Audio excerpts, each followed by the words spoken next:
Hi, my name is Dr. Stephanie Akumani, and we're here out in the amazing nature talking about some things that will help some teens, maybe some adults, find their passions and dreams. I'm the host of the Blooming is a Habit podcast, and we talk about what helps people to bloom on their journeys, their personal development journeys, their professional development journeys, and what they need to really thrive.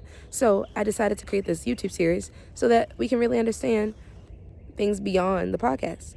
I had a student ask me why I chose American Studies as a major for undergrad and for my PhD. Well, for me at University of Maryland, American Studies was all about understanding American history, culture, and policy, and understanding how people's lives were affected by different policies, different cultural practices, and different, just ways of being and connecting with other people around them.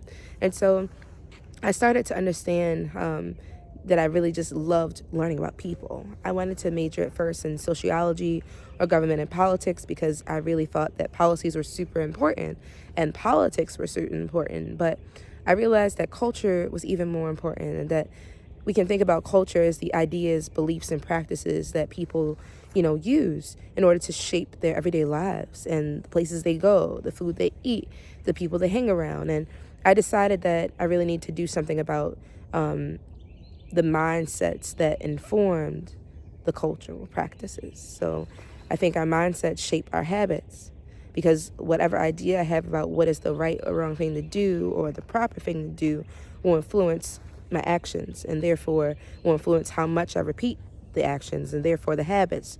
So that was one thing that really helped me to really see that, hey, this is a mindset journey after I learned about the policies and cultural beliefs. But I realized that I loved so many things. I love fitness. I love the way that people's minds work. Psychology was so important.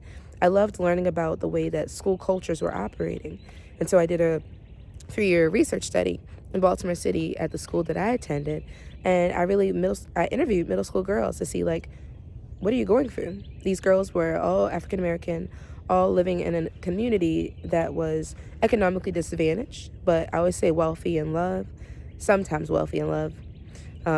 Every family had a different challenge, but I think the challenge is that so often people from low-income backgrounds are seen as having so much dysfunction and just not having a lot of love and support, when that's not always the case.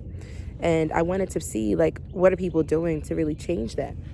How can we speak to parents about how to help their kids to be the best person they can be, how to follow their own journey? So I knew I had this love of understanding families and cultures and policies and how business and micro and macroeconomic systems were shaping our everyday lives and our chances at opportunity.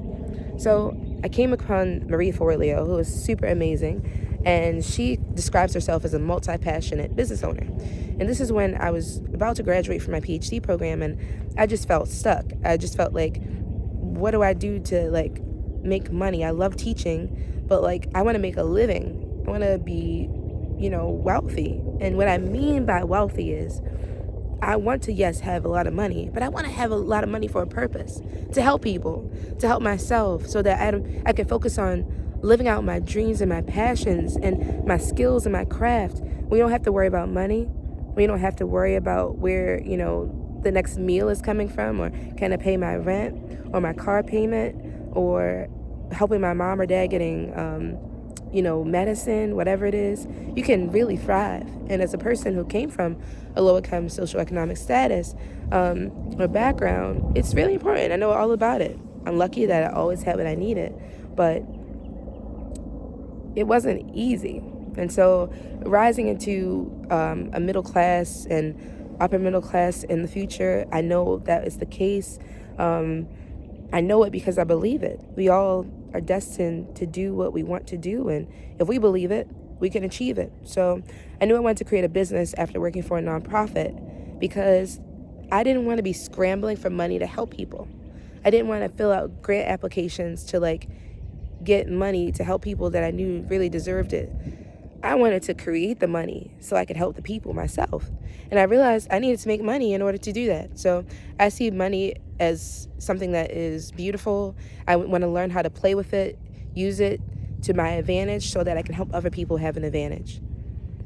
Can I say that again? I want to make money to understand how to play with it, learn about it, so that I can use it to my advantage to help other people have an advantage. And I think that it's really important because so often we villainize money or people who have money.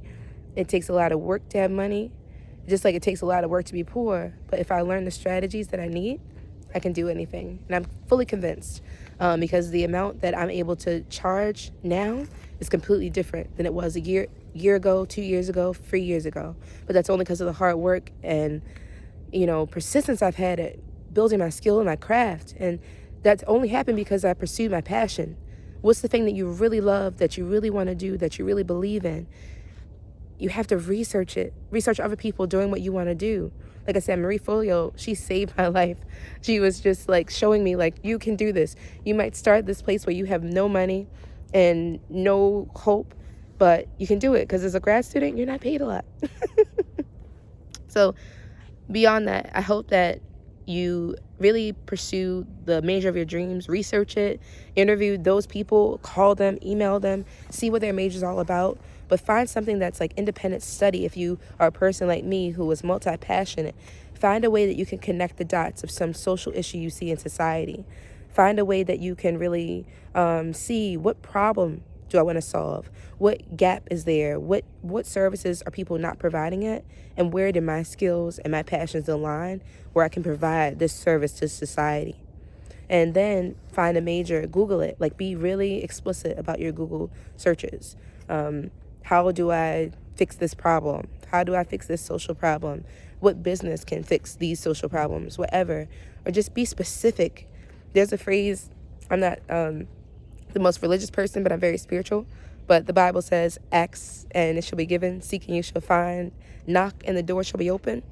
Well, I realized that phrase is really true. If you ask, you'll get some answer. If you knock, some door will be open. And if you seek, you definitely will find. And in the age of Google, oh my goodness, you will find. So be persistent. Don't give up on yourself. You're the only one that can advocate for you. Don't give up. Keep searching. It might not be this pretty road. Hey, it's not that it might not be. It will not be this pretty smooth sailing road the whole time.